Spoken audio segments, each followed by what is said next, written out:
I got that 65 GMC long box that we started on. We did bedwood in it, and we were about to start the floor and the cab supports and all that good stuff. That was a truck we picked up out of Saskatchewan. I live in Alberta. It was going to require an out of province inspection. And I like the truck. I think it was worthy of a rebuild for sure. But what I really wanted was a Shortbox Stepside. So while I was at work this past week, I decided one more last kick at the cat for a Shortbox Stepside. So I put up an ad, a wanted ad, on Facebook Marketplace, Kijiji, places like that.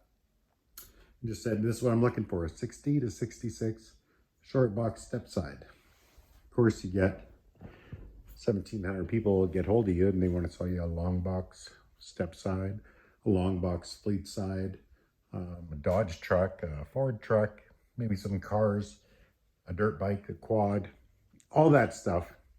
But then one guy got hold of me.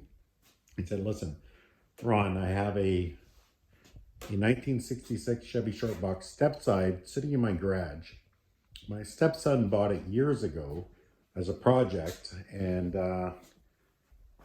kind of took it apart, took the front clip off, kind of got into the wiring a little bit. Here and there, not much. Basically just this disassembly, and then he had some health issues.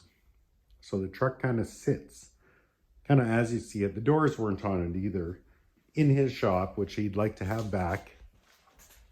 And of course, there's some concerns about what a project half torn apart is worth. Doesn't run, don't know what it needs, don't know what it's going to cost. And it's Alberta registered. Well, it was.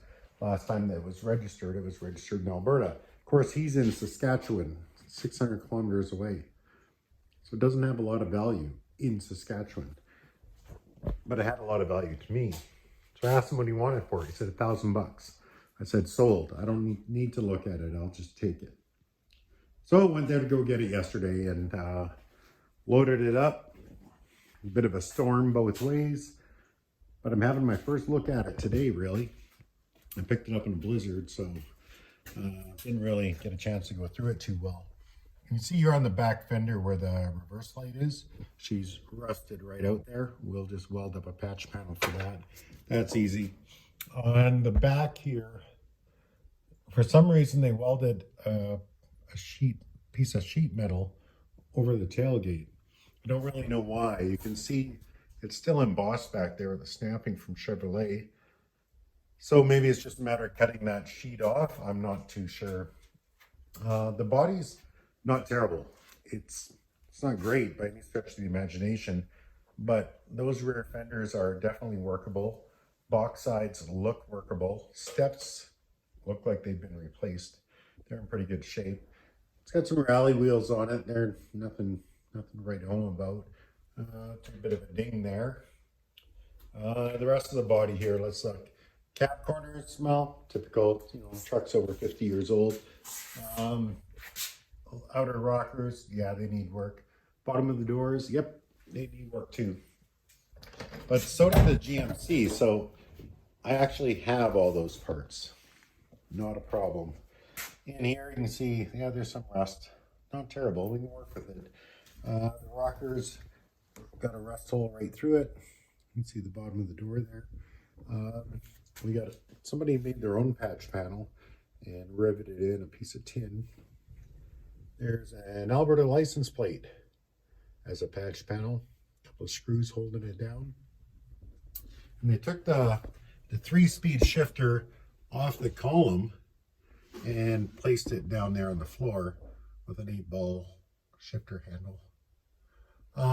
The dash is in pretty good shape.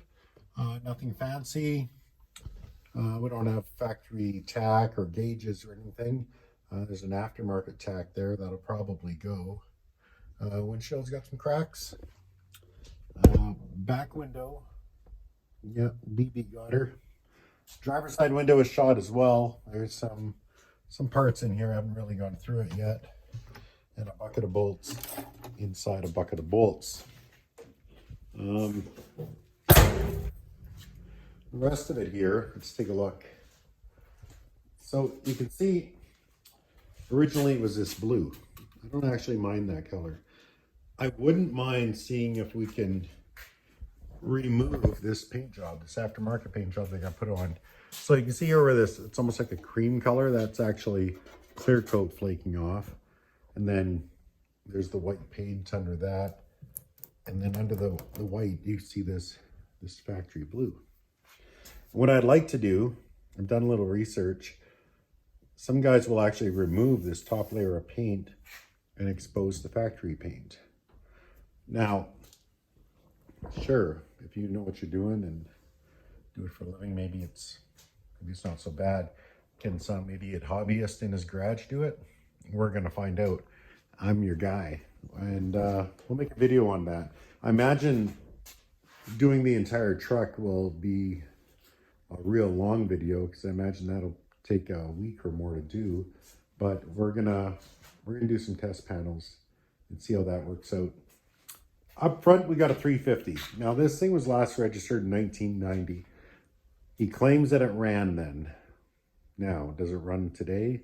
Well, clearly there's some things that are keeping it from running. No, I didn't hear it run. Will it run? Maybe. We'll try. I didn't get keys with it. It's missing a few items, of course. That carburetor is just placed on there. I don't know if anything got into the intake. We'll see. Down below, you can see like that cab support. You just see a skeleton of it. That's got to be replaced. All four of them, in fact. Ball joints still got the rivets in them, so they haven't been done yet. The same as this side, same thing. So factory rivets in there, and there's that cab support down there. You can see the rust has really got into that rocker. Well, actually the pillar extension, I guess, is what that is. And your kick panel there needs some work as well. I do have all that stuff, so it's a matter of cutting out the old stuff and welding in the new stuff. So there we have it. It's a 1966 Chevy Shortbox Stepside. We are going to abandon the GMC long box project. I may actually put that one up for sale if somebody wants to just kind of give me what I got into it. If not, I don't know, we may keep it as a parts truck for this one. I personally think it's too nice to be a parts truck, though. I think somebody should save it. In the back, we have what he claims are all the parts, and I think he's probably right. We got the grill back there. She's a little banged up. We got the inner fenders, the outer fenders, front bumper, apparently everything we need. We'll see. That remains to be seen. But what I do know is I think we got a good deal. I think it's going to be a sweet little pick-me-up truck. And stick around. We're going to do multiple videos on this from ground zero.